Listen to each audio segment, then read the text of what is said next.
Hey everyone, welcome back to another video, and in this video I'm going to talk to you about 3 of the most important indicators that I'm using for day trading.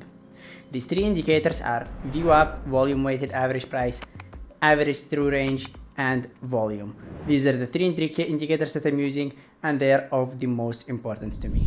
Let's start with the first one, VWAP.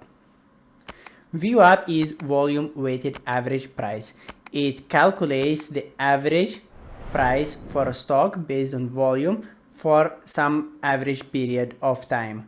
How do I use this indicator? Personally, when I play opinion range breakout, when I play trend continuations, or when I play break of channels, or whatever strategy that I'm playing that is based on trend continuation, I usually try to base my entry when the price is close to VWAP. Most of the time I play the open, so if the stock did a huge move in the pre-market and the stock is far from VWAP in the pre-market, I try to avoid playing it. If the stock opens around VWAP, that is already a good candidate for me to play it for long for an opinion range breakout or to the short side for an opinion range breakdown. So here you can see the blue line. This blue line on my chart is VWAP, and this right now is the pre-market price action.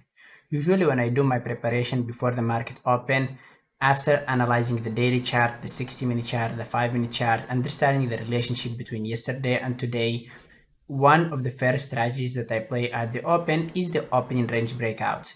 And one of the final decisions that I'm making before the market open, or one of the final things that I'm checking before the market open, is how extended the stock is from VWAP.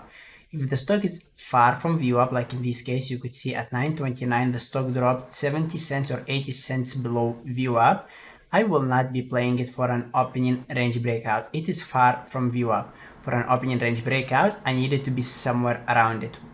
If the stock is far from VWAP, one of the strategies that you can use is the rising devil that Brian is using. He is waiting for the market open. He is waiting for the stock to pull back to VWAP. And then from VWAP, he's playing it to the short side into the favorable direction against VWAP. Here you can see another example. One of the stocks that I played in 20th of July was XPEV, and I played XPEV for an opinion range breakout. And like I mentioned before, one of the final analysis that I'm doing after analyzing the bigger time frames is where the stock is at in comparison to where VWAP is at. And you could see that the stock is at 9.29, it's closing slightly below VWAP. I'm interested in playing it to the long side because of the other signals and indicators that I am watching and because of the multiple time frame analysis. Now I'm waiting for the market open, and I am waiting for an opinion range breakout. So the stock is around VWAP. I want to play it to the long side. All the other time frame analysis telling me that the stock is most probably going to go to the long side, then I could play it to the long side, and this is how it worked out. You could check my trades on Twitter. Feel free to follow me at AmanBBT, and you can see multiple trades that I'm taking on daily basis. The second most important indicator for me is the average true range. The average true range shows you the average range of the candle depending on the particular time frame that you are watching. So if you are watching the 1 minute chart, the average true range will show you the average size of the 1 minute candle. If you are using the 5 minute average true range, it will show you the average size of the candle of the 5 minute chart. I personally use the average true range on the daily chart. Most of you know that I am a trend trader, and when you are trend trading, you need to know how much the stock can actually trend intraday. Looking at the average true range on the daily chart, I can see how much on average the stock runs per day. If that shows me $3, I could anticipate a potential move of $3 intraday today. If the stock already did a $3 move while the average true range shows me that the stock runs around $3 per day, that is a good signal for me to start looking for reversals depending on the other indicators that I am watching. One of the most important indicators that I'm using, and actually I would say this is the main indicator that I'm using, it is the average true range, and I mainly am using it on the daily chart. How can you add the average true range? Right click on the volume bar, go to chart area, add new area before. After that, go right click on it, click on study config, find the average true range. By default it's 14, and that's what I'm using, and there you can see what how much on average the stock can move intraday. And on average, you could see that sometimes it's 4, sometimes it's 4.10, sometimes it's 4.9. Pick the average, and you could see that most of the time the stock is trading around the $4 range. How is the average true range calculated? The average true range is calculated from the lowest point out of these two: previous day close or low of the day. Let's go to a smaller time frame, the 5-minute chart for example, and let's go to the market open. So market opens at 154.50. How will we calculate the average true range? Let's say that we want to play the stock to the long side. For now, the lowest point is at the previous day close, which is $153. What would be your target if you want to play stock to the long side? If the lowest point is 153, your target would be 157, adding $4 into the lowest point. But look at this, the market sells off more intraday. Now the low of the day is below the previous day close, and that is 151.95. So what would be your target? Your target would be 155.95.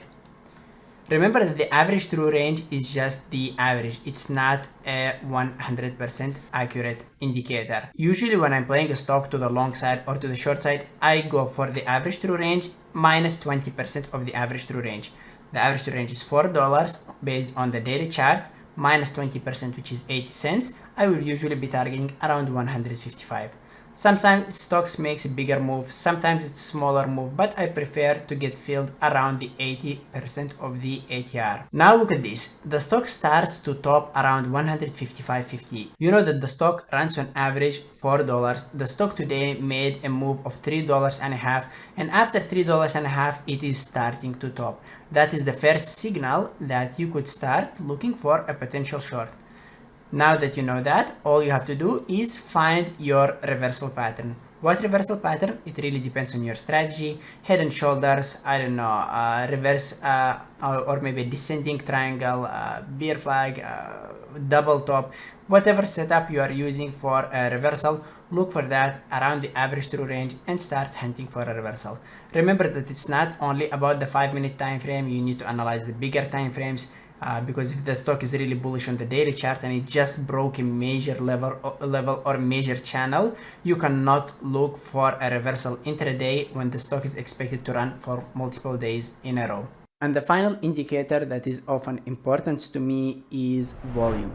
Volume shows you the average amount of shares transacted per particular time frame that you are watching.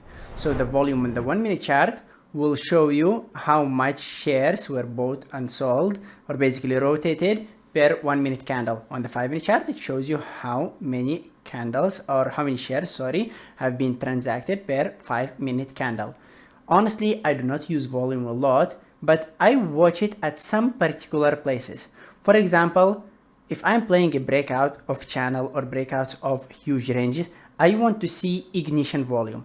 And ignition volume is increasing volume at the breakout area. It's basically the beginning of the move. This increasing volume tells me that I can play a breakout around here, and usually I use the low of the candle that had an ignition volume as a stop loss. Another one of the important indicators for me is the exhaustion volume. Exhaustion volume is an increasing volume at the high or low of the day depending on the reversal that you're looking at. So if I'm watching a stock for a potential short, I want to see increasing volume at the high of the day along with the other indicators or signals that I'm looking for. That would be a good confirmation or indication to me that the stock is about to pull back. So this down here, guys, is what we call volume, and you could see the stock was trading in an average volume of 250 to 300 shares approximately, and it was stuck in a channel. This was one of the stocks that I played yesterday and one of the stocks that I played a break of a channel from. One of the main indicators that gave me a signal that we are about to break out and that we are about to trend is the ignition volume that I mentioned to you. Look at this, steady volume, steady volume, steady volume, and then closer to the breakout area on this candle here, you are getting increasing volume. And look where you're getting the increasing volume at. You are getting it closer to the breakout area. And then you are finally breaking with even higher volume. That is the signal, and that is what we call ignition volume. Ignition volume is the volume, increasing volume at the breakout area. And now look at VWAP. The stock is around VWAP, and I mentioned to you that one of the signals that I'm looking for when I'm playing trend continuations, breakouts, or I don't know, bounces of support and resistance is the stock to be around VWAP, because that could be the beginning of the move. And finally, the thing that you need to take a look at is, do we still have room based on the average true range to trend today? If you go to the daily chart and you add the average true range indicator like we explained before, you could see that Apple runs on average around $4 like we explained.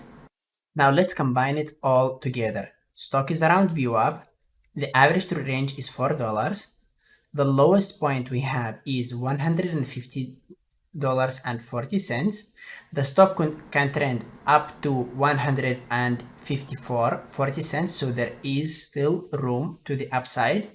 At the breakout area, you are having ignition volume, which gives us the confirmation that we are breaking out.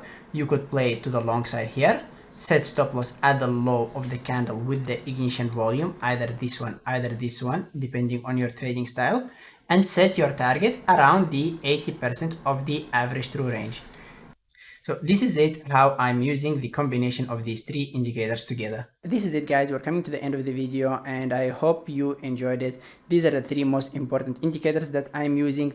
If you are interested in learning in more depth how I use these indicators in combination of different other signals and multiple time frame analysis, feel free to join us at Birbal Traders, where we are having long detailed webinars breaking down these setups and these indicators in detail. In the meantime, if you have any questions, please write it down in the comments below.